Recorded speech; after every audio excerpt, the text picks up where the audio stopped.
이제 지난 시간에 이제 투자 심리에 대한 어떤 개괄적인 말씀을 연이어서 드리면서 우리가 보통 투자 심리라고 말하는 것은 어떤 투자자들의 비관주의라는 것이 가장 근본을 역할을 한다라는 말씀을 드렸죠. 투자자들의 어떤 비관주의라는 것은 우리가 이제 다시 한번 이제 용어로 정리를 한다면 우리가 예상 가능한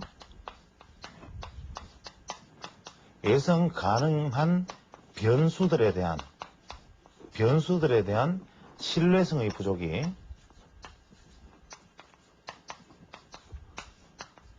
부족이 바로 심리적 의존도를 높인다. 즉, 우리가 흔히 말하는 주식시장에서 예상 가능한 변수라 하면 뭐 다양한 요인이 있겠죠. 예상 가능한 변수라 하면 뭐 금리, 그 다음에 예를 들어서 뭐 어떤 인플레, 그 다음에 기업의 수익, 그 다음에 뭐 자기자본 이익률, 어떤 다양한 어떤 예상 변수들, 그 외에 어떤 기술적 지표, 어떤 다양한 어떤 변수들을 실제로 대입을 해서 주식 투자를 해보면 이것이 시장의 방향성을 예측하지 못하더라는 경험칙, 이것이 바로 이 예상 가능한 변수에 대한 신뢰성의 결여로 나타나고, 이러한 신뢰성의 결여가 결국은 우리가 명분상 주식 투자에 있어서 뭐 펀더멘털을 이야기하고 그 외에 각종 어떤 기술적 어떤 테크니컬한 지표를 이야기하고 말은 명분상 이렇게 하지만 이것이 실제적으로는 주식을 매매할 때 내가 결정하는 것은 심리적 의존도가 실제적으로 가장 크다는 사실을 투자자 스스로가 사실은 잘 모르고 있다는 점이 가장 문제이죠. 그래서 우리가 주식 투자에 있어서 냉정하게 우리가 지수가 상승한다, 예를 들어서 지수가 하락한다 이렇게 놓고 본다면, 우리가 지수가 상승하면 이런 얘기를 합니다. 시장에서 지수가 상승하는 것은 매수자가 매도하려는 사람보다 많기 때문이다. 하락하는 것은 매도하려는 사람이 매수하려는 사람보다 많기 때문이다. 이러한 얘기로 설명을 하지만 실제로 이것은 틀린 이야기죠. 왜냐하면 주가라는 것은 기본적으로 매매 체결에 의해서 거래가 형성되는 것이기 때문에 이것이 하락을 하든 상승을 하든 이것은 동일한 매수와 매도의 접점에서 부딪히는 동일의 계약수에 의해서 일어나는 것이죠. 즉, 예를 들어서 주가가 10,000원에서 뭐 12,000원이 되든 10,000원에서 8,000원이 되든 10,000원에서 8,000원이 되면 매도자가 늘어났다, 10,000원에서 12,000원이 되면 매수자가 늘어났다, 이것이 아니라 10,000원에서 주가가 올랐다는 이야기는 뭐냐 하면 우리가 강세 예상자들이 초조해졌다. 즉, 주가가 현재 내가 매수를 하면 10,000원일 때 빨리 10,000원에 신속하게 매수를 하지 않으면 더 오를 것 같은 불안감, 이 강세 예상자들의 낙관이 아닌 강세 예상자들이 더 오를까봐 현재 내가 산 매수 가격대 이하에서 살 수 없고 더 위에서 살까봐 두려워하는 이 초조감이 실제로 주가를 상승하게 만들고, 주가가 하락한다는 것은 뭐냐면 약세 예상자들이 지금 이 가격에 매도를 하지 않으면 더 낮은 가격에 매도를 할 것 같은 것에 대한 두려움, 즉 공포에 의해서 조금 더 빨리 한 발 앞서서 매도하려는 이 심리가 작용하는 것이기 때문에 실제로 매수자와 매도자의 숫자와는 실제로는 상관이 없는 것이고, 이 강세 예상자와 약세 예상자의 접점, 이것이 바로 현재의 주가다, 이렇게 볼 수 있죠. 그래서 이러한 그 상황들을 냉정하게 분석해서 코스톨라니 같은 사람들은 이러한 얘기를 했습니다. 기술적 분석에 대해서 코스톨라니 당신은 어떻게 생각하십니까? 라는 질문에 대해서 코스톨라니는 나는 기술적 분석에 대해서 따라서 기술적 분석으로 매매하지 않는다. 다만 기술적 분석에 반한 매매는 하지 않는다. 즉, 기술적 분석으로 매수와 매도를 행하지는 않지만 기술적 분석에 보여주는 방향성에 반대로 가는 매매를 하진 않는다. 즉, 내가 어떠한 종목에 대해서 매수 의사를 결정하는 것, 매도 의사를 결정하는 것, 어떠한 종목에 투자를 하겠다고 판단을 했다면 그 투자 판단의 요인은 다른 변수 요인이지만 단 그러한 투자 판단을 내린 다음 기술적 분석 지표들을 살펴보았을 때 이것이 내가 생각하는 방향과 반대로 보인다면 이 투자 결정 자체를 무효로 한다 이 말이죠. 내가 어떠한 종목 보유하고 있는 것을 이익 실현하려고 어떤 여러 가지 판단으로 보유하고 있는 것을 매도하려고 판단을 했는데 기술적 분석상 매수 신호를 계속 지속적으로 보여주고 있다면 일단 매도하고자 했던 의사를 무효로 한다. 이러한 얘기를 하고 있습니다. 그래서 이러한 어떤 과거의 어떤 현인들에 속하는 투자자들이 기술적 분석에 대해서 어떻게 바라보았는가? 이러한 사람들이 어떤 상황에 대해서 어떠한 생각을 가지고 있었는가라는 것은 바로 이 투자 심리라는 것이 기술적 분석이라는 것을 통해서 반영되는 부분이 있다. 이렇게 바로 받아들일 수도 있습니다. 그래서 우리가 흔히 강세 예상자, 약세 예상자 이렇게 말을 했을 때 우리는 강세 예상자, 즉 우리가 투자 심리 측면에서 강세 예상자들의 초조가 약세 예상자들의 불안을 이겨냈을 때, 불안을 공포를 극복했을 때 시장은 이 초조감과 공포의 균형추, 즉 이 지렛대 속에서 이 강세 예상자들의 초조와 약세 예상자들의 공포 사이의 힘의 균형, 이 힘의 기울기가 바로 시장에서 각도로 나타난다. 저는 이렇게 생각합니다. 그래서 이것은 물론 뭐 검증된 이야기가 아니라 제가 생각하는 투자 심리, 이것이 바로 각도로 나타나는 것이다. 이렇게 말을 할 수 있는데 이 부분에 대해서는 뭐 나중으로 다시 미뤄서 얘기를 하기로 하고 그 다음에 이러한 어떤 기술적 분석 혹은 투자 심리에 대한 어떤 다양한 생각들이 수도 없이 시장에 많이 등장해 있지만 이것을 개량할 수 있는 방법은 없다고 말씀드렸죠. 그러면 우리는 이러한 어떤 그 기술적 분석뿐만이 아니라 소위 말하는 투자 심리에 대해서 앞서 제가 2시간 동안 말씀드린 어떤 추상적이고 사실 손에 잡히지 않는 어떤 광의의 어떤 개념적 혹은 철학적 이야기, 이러한 얘기들만 이야기를 듣다 보면 이러한 얘기들은 들을 때는 고개를 끄덕이게 하지만 실제로 내가 투자를 하는데 응용하기에는 대단히 어려움이 있다는 것이 사실입니다. 그래서 이것을 내가 광의의 추상적인 개념에 접근할 수 있는 개별적인 강론은 무엇이냐?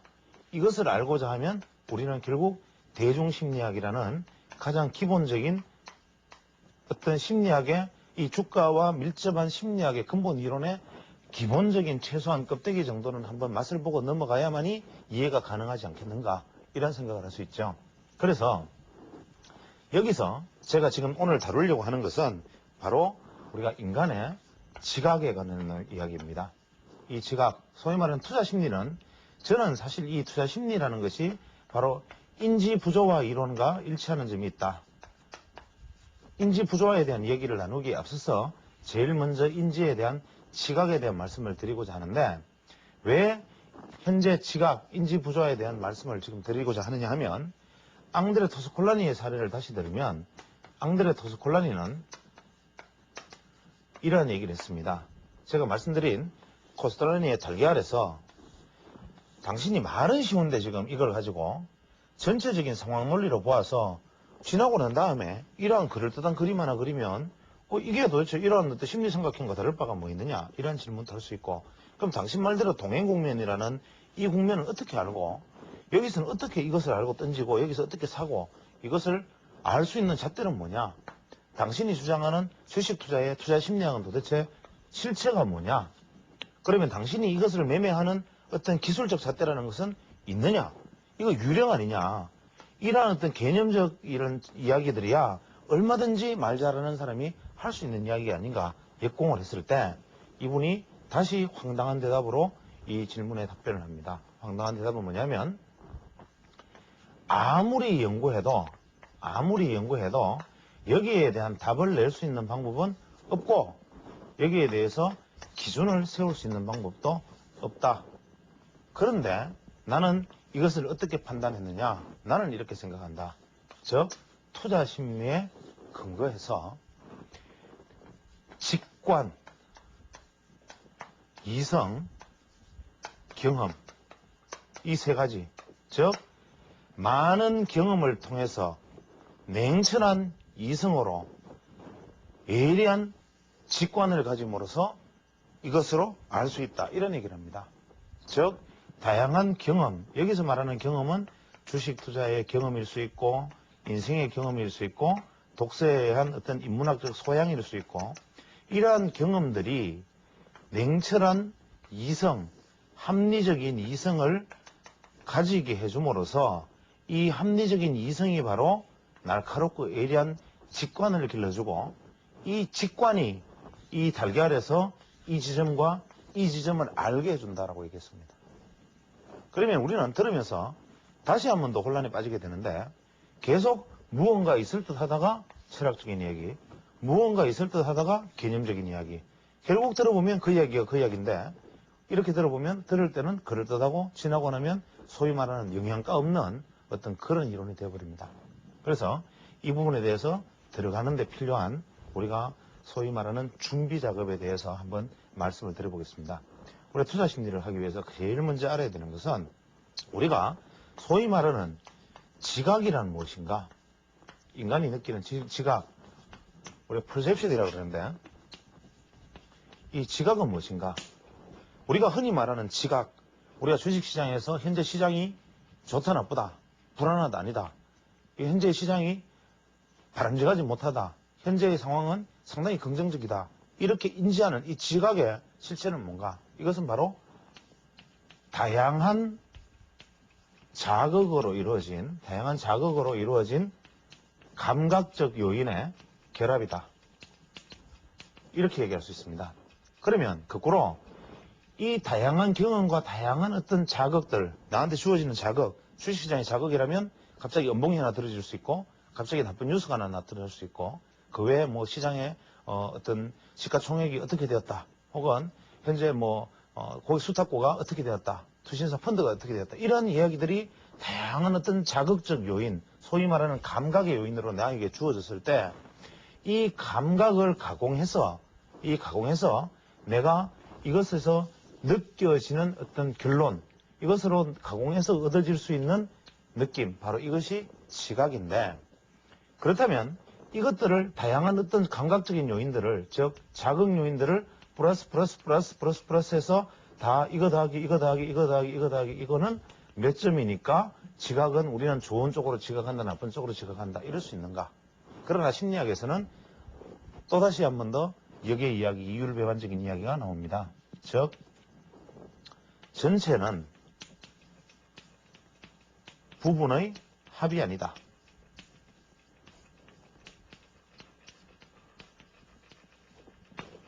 이 이야기는 우리가 근대심리학에서 가장 중요한 이야기이기도 하지만 주식 투자에 있어서도 결국은 마찬가지다. 우리가 보여지는 어떠한 변수 요인들의 총합이 그것이 바로 전체가 아니고 이 전체를 하나하나 쪼개면 부분으로 될 수 있는데 이 부분들을 합하면 전체가 아니다. 이러한 약간 이율배반적인 이야기로 결론을 내릴 수가 있습니다. 그래서 우리는 도대체 인간의 지각이라는 것에 대해서 어떠한 문제를, 속성을 가질 수 있는가를 한번 생각을 해보겠습니다. 우리가 지각에 대해서 한 사례를 들겠습니다. 이러한 것이 있다고 가정을 하죠. 이러한 막대기가 우리가 이렇게 지금 주어져 있다고 가정하면 여러분 이것을 어떻게 바라보시겠습니까? 우리는 분명히 이것을 이렇게 인식합니다. 한 상, 두 상, 세 상의 젓가락과 한 개의 따로 떨어진 젓가락, 이렇게 볼 수 있겠죠. 그래서 우리는 이렇게 놓여져 있으면 이렇게 놓여져 있으면 본능적으로 보았을 때 한 상, 두 상, 세 상과 하나로 바라보는 인간의 지각을 가지고 있는데, 만약에 이것을 끝을 구부리면 어떻게 되느냐 하면,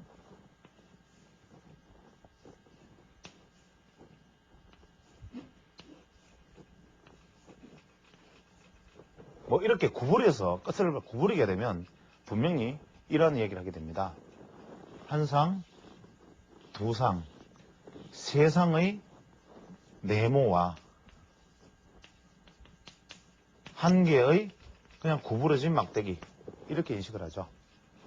이 이야기는 무엇을 의미하느냐 하면, 인간은 기본적으로 나에게 주어지는 어떤 자극 요인, 즉 감각적 자극 요인을 총화하려는 습성이 있다. 즉 이것을 어떤 식으로든 결합하고 묶고 논리적으로 유추해내려는 속성을 가지고 있다. 그룹화하려는. 그래서 이것을 어떻게 보면, 우리가 만약에 이렇게 놓고 본다면, 떨어져서 놓고 본다면, 이것은 그저 구부러진 막대기 두 개, 한 상, 이렇게 한 개만 놓으면 구부러진 막대기인데, 이것을 이렇게 만약에 정리를 해놓으면 그저 위가 뚫린 네모로 바라본다는 거죠. 이것이 바로 인간이 가지고 있는 어떤 지각의 속성이다. 예를 들어서 현재의 기본적인 이 사물의 근본적인 어떤 속성이 무엇이든 간에 이 속성을 나는 가공을 해서 바라본다. 예를 들어서 뭐 등가성의 원리라는 측면에 이런 이야기도 있죠. 예를 들어서 내가 만약에 핸드폰을 이제 그림을 그린다. 도화지에 핸드폰을 그림을 그리면 아마 여러분은 이렇게 그리실 겁니다. 이런 도화지를 하나 주면 이런 핸드폰의 사이즈를 그리게 되고, 이것을 만약에 앞에 두고 묘사를 한다면, 핸드폰을 앞에 두고 만약에 묘사를 한다면 이런 창, 그 다음에 뭐 로고, 뭐 이런 것까지 그대로 상세하게 그려내겠지요. 그러나 재미있는 것은 지금 요 앞에 핸드폰을 제가 이렇게 두고 핸드폰을 그림을 그리는 것이나, 핸드폰을 5m 앞에 두고 그것을 바라보고 그리는 것이나, 핸드폰을 10m 앞에 두고 그것을 핸드폰을 그리는 것이나, 이 도화지에 그려지는 핸드폰의 사이즈는 거의 같다는 것이죠. 그러나 아이들에게 만약에 이 핸드폰을 그려보라고 얘기를 하면, 내 앞에 있을 때 핸드폰은 어른과 똑같은 사이즈의 그림을 그리고 2m를 띄우면 좀 더 작은 핸드폰, 만약에 10m를 띄우면 이렇게 작은 핸드폰, 아주 멀리 핸드폰을 두면 이 도화지의 아이는 이런 점을 찍을 것입니다. 이것이 바로 인간이 가지고 있던 경험에 따라진 지각의 변조가 일어나는 것이죠. 내가 지각을 하는 것은 분명히 핸드폰이라는 것이 머릿속에 담겨져 있기 때문에 핸드폰의 크기는 이러해야 된다. 즉 핸드폰의 모양은 이렇고 핸드폰의 크기는 이렇다는 것이 내 머릿속에 경험칙으로 각인이 되어 있기 때문에, 그것이 실제적으로 내 눈에 어떤 감각적 요인, 자극의 요인으로서 다른 변수가 주어지더라도 그것을 내가 판정하려는 눈은 스테레오타입으로 고정되어 버린다는 것이죠. 여기서 지각이 가지고 있는 가장 심각한 오류가 나타납니다. 예를 들어서 우리가 주식 투자를 할 때 이러한 어떤 주식이 하락 시장을 보이고 있고 다시 반등을 보이려는 어떤 국면에 놓여 있다 가정을 하면, 우리는 이 차트를 현재 이러한 측면에서 뭐 이러한 어떤 차트를 보이고 있으면 당연히 우리는 이것을 보면서 이것은 반등의 요인이 강하다. 즉 매수의 어떤 욕구를 느끼게 되는데, 여기서 인간이 매수 욕구를 느끼는 것은 현재 이 상황에 주어진 변수, 과거에 예를 들어서 대우자동차가 폭락했다가 뭐 어떻게 새로운 재료가 생겨서 반등했다. 혹은 과거에 뭐 이러한 어떤 흐름을 보였던 주가가 금리 인하로 해서 이렇게 올라갔다. 이러한 어떤 변수들이 다 틀리고 있음에도 지금 현재 작용하는 변수도 틀릴 수 있죠. 예를 들면 이렇게 올라가서 조정 국면에서 반등을 하는 것일 수도 있고, 이렇게 떨어져서 이제 진짜 반등이 나올 수도 있고, 기술적 반등을 죽을 수도 있는데, 이 변수 요인들이 다 다르다 하더라도 우리의 고정관념적 어떤 고정된 이 지각은 이것을 똑같은 눈으로 인식한다는 거죠. 그래서 주식 투자에 있어서 경험이라는 것은 어떤 면에서는 냉정한 기준이 될 수도 있지만 어떤 면에서는 대단히 유연성이 결여된 어떤 고정적 사물을 바라보는 시각일 수 있다는 점. 예를 들어서 인간의 지각의 맹점 중에 또 하나를 다시 예를 들어 설명을 한다면 예를 들어서 맹인이 있습니다. 맹인. 이것은 시신경이 파괴된 완벽한 맹인이 아니라 예를 들어서 태어날 때 뭐 각막에 어떤 뭐 백내장이 끼어서 선천성 뭐 시야가 보일 수 없었는데 각막 이식 수술을 통하든 수술을 통해서 만약에 이 맹인이 어느 나이 들어서 우리가 개안을 했다고 가정하죠. 눈을 떴습니다. 이 맹인은 과거에 이런 생각을 했죠. 눈을 볼 수 없기 때문에 사물을 인지하는데 촉각으로서 이 사물을 인지했을 겁니다. 예를 들어서 삼각형이다, 네모다, 마른 모다, 시계다, 뭐 구슬이다, 밥그릇이다, 숟가락이다를 손으로 만져보고 아 이것은 어떤 것이다. 아 이것은 삼각형이다 이런 것이구나. 아 또 원추라는 것은 이렇게 둥그런 것이구나. 이러한 것들을 계속 인간 이제 맹인들은 자기가 촉감으로서 충분히 알 수가 있을 겁니다. 그래서 아 딱 만져보면 이것은 시계다. 심지어는 아주 뭐 감각이 뛰어난 분들은 손을 잡아보면 이것이 누구의 손이다. 얼굴 코만 만져보면 이것은 누구의 코고 손을 얼굴로 이렇게 만져보면 도화지에 그림을 그릴 수가 있다고 합니다. 그 정도로 이러한 촉각이 많이 뛰어나서 내가 일생을 쭉 만져왔던 이 맹인이 수술을 통해서 눈을 딱 떠버리면 그 다음부터 이 사물을 분간을 할 수가 없습니다. 무슨 얘기냐면 바로 직전까지 만져만 봐도 시계인 것을 알던 사람이 눈을 뜨면 눈앞에 시계를 줘도 시계라는 것을 모른다 이거죠. 삼각형이라는 그런 모양새를 줘도 이 눈으로 보고 이것이 삼각형이라는 것을 모른다는 거죠. 원뿔이라는 마른 모를 계속 만지면 마른 모는 이렇게 생겨 있다는 것을 눈으로 충분히 촉각하고 사는데 지장이 없던 사람이 눈을 떠버리면 여기에 대한 아무런 경험도 이 상황에서는 필요가 없는 경험이 되어버립니다. 그래서 이 맹인이 사회를 살아가기 위해서 필요한 것은 뭐냐면 새로운 트레이닝을 받아야 됩니다. 또 옆에서 누군가가 조언자가 요렇게 생긴 것을 네모라 하고 요렇게 생긴 것을 네모라 하고 요런 것을 우리가 지우개라 한다. 요렇게 생긴 것을 시계라 하고 요것을 이렇게 한다. 이렇게 해줘야 새로운 시각이라는 감각으로 이 사물을 깨닫게 되는 것이지 이 맹인이 과거의 촉각으로 충분히 모양을 알고 있었던 이러한 지식들이 지혜나 아무것도 소용이 없는 상황이 되어버리죠. 우리가 주식 투자를 하면 이러한 일이 생깁니다. 아무것도 모르다가 주식 투자를 했습니다. 증권사에서 추천 종목을 들고 샀는데 손실이 났죠.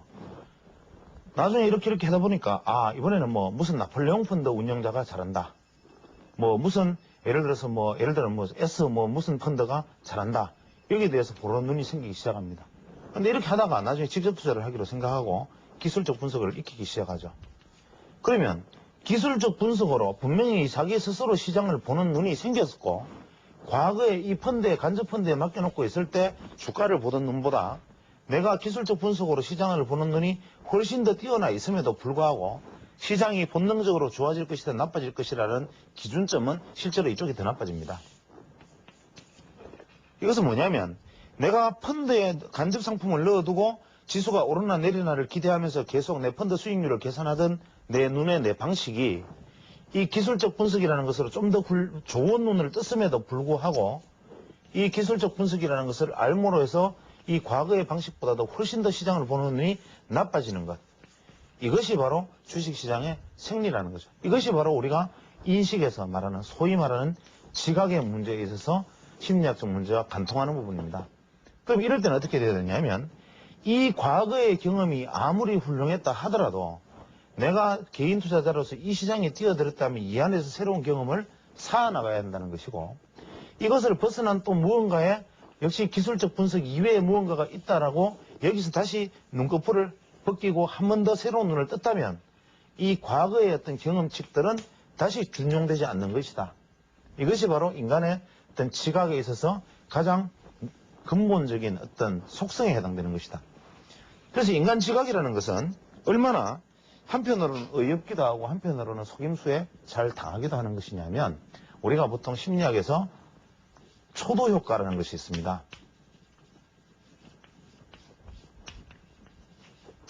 이것을 우리가 초두 효과라고 부르죠. 이 초두 효과라는 것은 뭐냐면 우리가 최신 효과, 즉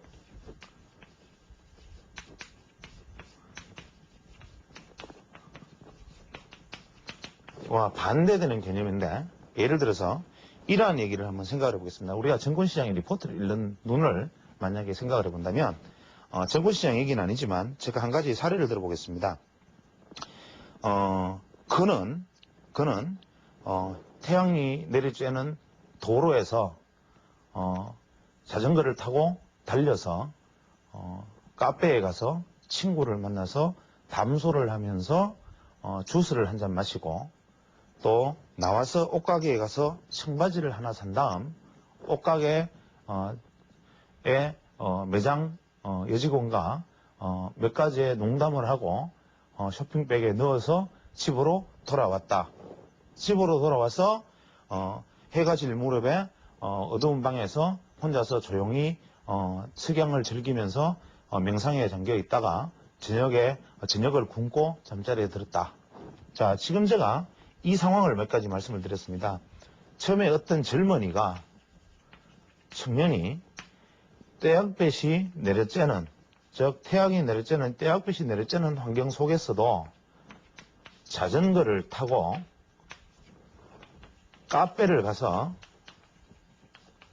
주스를 마시고, 그것도 친구와 함께, 그 다음에 옷가게를 들러서 여직원과 대화를 하고 집으로 돌아와서 집에서 어두운 방에 혼자 음악을 들으며 저녁을 굶고 늦게 포도주 한잔하고 잠자리에 들었다. 맥주를 한잔하고. 자, 이 이야기를 했을 때 제가 질문을 드립니다. 여기서 이야기를 잘라서 앞에 부분만을 들려주면 이 이야기를 들은 분들은 이 사람은 대단히 활발하고 활동적이고 굉장히 액티비티가 뛰어난 아주 유쾌한 사람이라고 결론을 내릴 것입니다. 그런데 이 뒷부분의 이야기만 들려주면 어떤 청년이 어두운 방에서 해질녘에 혼자 앉아서 창가에 석양이 지는데 혼자서 귀를 막고 음악을 듣다가 저녁까지 굶고 맥주 한잔 먹고 잤다. 굉장히 음울한 사람이고 이 사람은 대단히 내성적이며 경우에 따라서는 약간 무서운 사람일 수도 있다. 이게 부정적인 의견이죠. 그러면 뒤에 이야기를 들려줬을 때는 부정적인 이야기, 앞에 이야기를 들려줬을 때는 긍정적인 이야기일 때, 이 두 가지 이야기를 제가 여기서 지금 한꺼번에 들려드리면 이 두 가지 이야기를 다 들은 사람들의 의견의 약 80% 이상은 이거는 긍정적이다. 이 사람은 긍정적이다라는 판단을 내립니다. 이유는 무엇인가 하면 이 이야기의 앞에서 젊은이가 자전거를 타고 오라는 긍정적인 이야기를 먼저 듣고 이 사람에 대한 편견, 즉 고정관념 편견이 생겼기 때문에 이 편견이 뒤에 있는 부정적인 내용을 압도해서 이 전체 이야기를 긍정적인 것으로 받아들이게 만드는 현상, 이것을 바로 초두효과, 즉 프라이머리 이펙트라고 부릅니다. 초두효과의 개념이죠.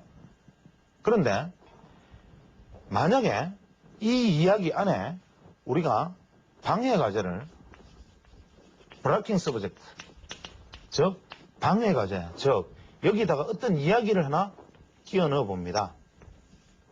이야기를 젊은이가 떼약볕에 자전거를 타고 가서 카페에서 친구를 만나고 옷가게 여직원과 담소를 하고 돌아오는데, 요즘 연구에 의하면 떼약볕에 자전거를 타는 사람 중에 공격적 성향을 가진 사람이 많다고 한다.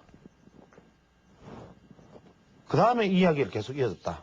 이렇게 되면 앞에 있었던 이 긍정적인 초두 효과는 전부 상쇄가 되고, 이 방해 효과가 나타난 이후에 뒷이야기에 편견이 생기는 것, 이것을 바로 최신 효과라고 부른다. 즉, 앞에 과거의 이야기와 근래의 이야기, 앞과 뒤 중에서 대부분의 인간의 편견은 앞의 이야기로서 뒤의 이야기의 편견을 가두게 마련인데, 앞과 뒤의 이야기를 중간에 올라가는 장벽을 쌓으면, 즉 그러나 뭐 이런 이야기를 하나 집어넣고 여기가 들어가면 이 뒤의 이야기에 편견을 가지게 되고 앞에 긍정적인 모습을 무시하게 된다. 이것을 바로 최신 효과라고 부릅니다. 그러면 우리가 심리학에서 이 초두 효과와 최신 효과라는 개념을 우리가 만약에 주식시장에서 삼성전자에 대한 리포트를 유명한 애널리스트의 삼성전자 리포트를 우리가 읽는다고 가정을 하면 시장은 어떻게 받아들이냐. 현재 세계 반도체 시장은 공급 과잉에 빠져 있고 향후 대만의 어떤 여러 가지 생산의 양의 증대 혹은 하이닉스의 밀어내기 혹은 마이크로소프트의 어떤 결산을 앞둔 덤핑 등에 의해서 반도체 가격이 추가 하락할 것으로 보이고 심지어는 가을에 예상되던 PC 교체 수요와 전통적인 어떤 PC의 어떤 호황기가 이번에는 도래하지 않을 것으로 보인다. 물론 삼성전자는 이러한 반도체 자체뿐만이 아니라 멀티미디어라든지 무선 통신이라든지 그 외에 각종 다양한 어떤 포트폴리오를 가지고 있고 반도체 비중이 실제로 30% 미만에 속하기 때문에 이것이 삼성전자의 수익성에 커다란 영향을 미치지 않을 것으로 보이지만 현재 향후의 어떤 주가는 이러한 어떤 후발적인 멀티미디어 쪽의 매출액이 얼마나 상승해주느냐에 따라서 삼성전자의 주가 운명이 달려있는 것으로 보인다. 이러한 리포트를 냈습니다. 실제로 있었던 일이죠. 이랬을 때 이 리포트를 본 투자자들은 거의 90% 이상은 삼성전자에 대한 부정적인 코멘트라고 이것을 해석을 합니다. 이유는 바로 이 초두 효과 때문이죠. 그런데 여기다가 요 근래에는 어떤 리포트가 나왔느냐 하면 실제로 이와 비슷한 다른 정보사 리포트 요지는 비슷한데 여기에 방해 과제가 삽입이 됩니다.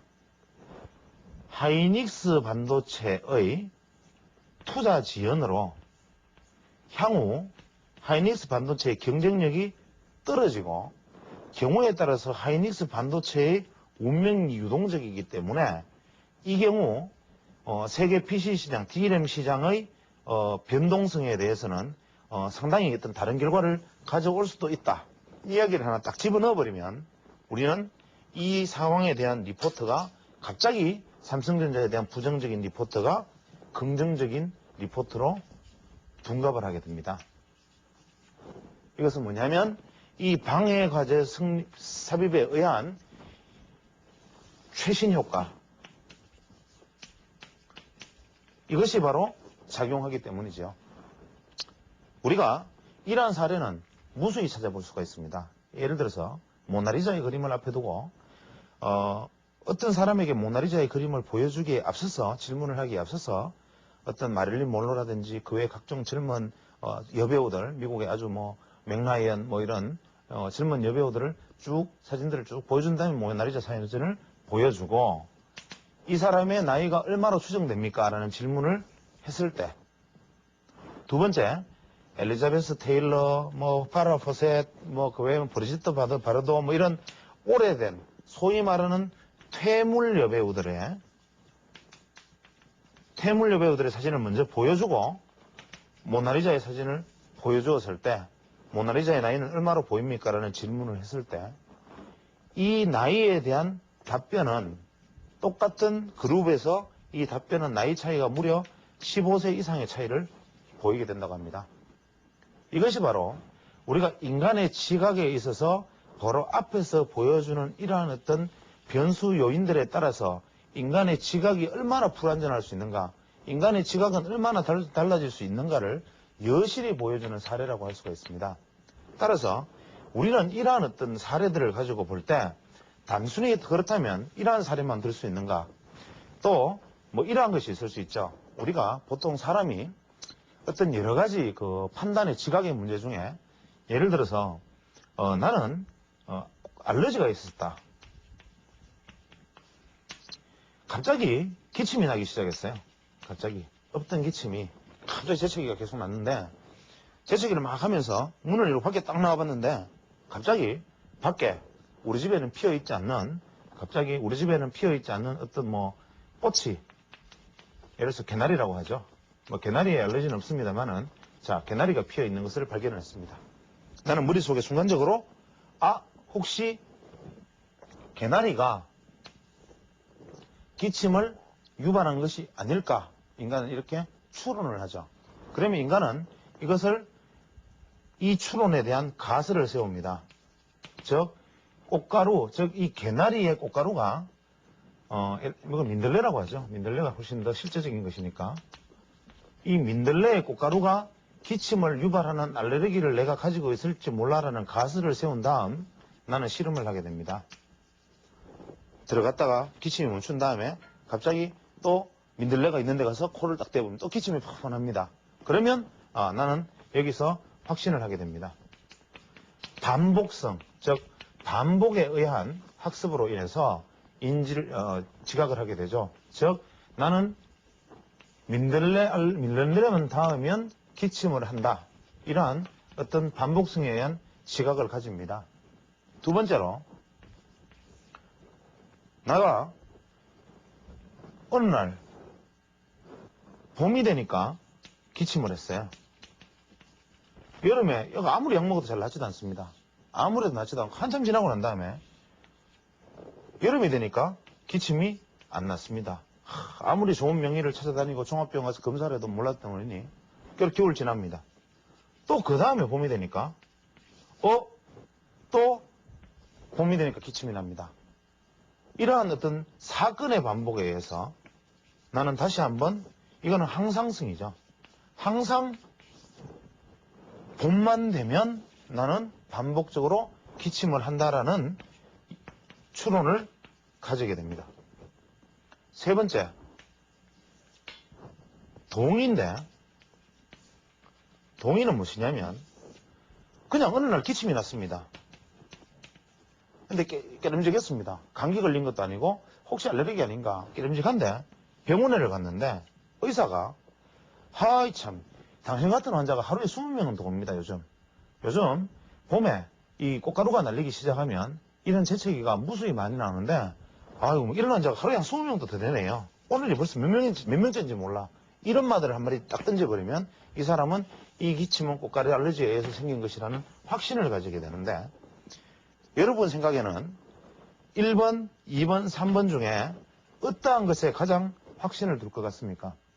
인간의 행동은 어리석게도 바로 이 부분에서 가장 큰 확신을 가지고 이 부분에서 두 번째 큰 확신, 이 부분에서 세 번째 큰 확신을 가지게 된다고 합니다.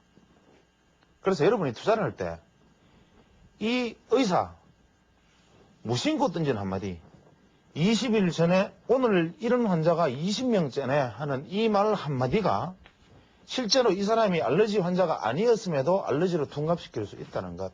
이것이 바로 우리가 주식시장에서 소위 말하는 코멘터리, 즉 우리가 뭐 리포터, 전문가 이러한 것들의 어떤 역할이 될 수도 있다는 것. 그래서 나는 사실은 여기서 가장 긍정적인 것은 무엇이냐면 바로 1번, 2번 이것이 원래 주 메이저가 되고 3번은 오히려 컨퍼메이션, 즉 나중에 한번 동의를 구하는 것에 지나지 않아야 함에도 불구하고 투자자들은 심리적 비관주의 때문에 이것에 의존하고 이것을 비관한다는 것이죠. 그래서 우리가 투자 심리에 있어서도 가장 중요한 것은 내가 가지고 있는 뚜렷한 소신과 철학, 내 경험에서 나온 직관, 이러한 것이 주식 투자에 있어서 가장 근본적인 제1의 원칙이 되어야 되고 그것이 나머지 리포트를 읽을 때 이 리포트가 주는 어떤 여러 가지 심리적, 투자 심리적 변수 요인들, 혹시 여기서 내가 착각에 빠져서 내가 잘못 보고 있지 않은가라는 냉정한 눈, 이러한 것들이 주식 투자에서 가장 중요한 투자 심리학적 덕목이 될 수 있다는 점을 기억하는 것이 중요할 것입니다.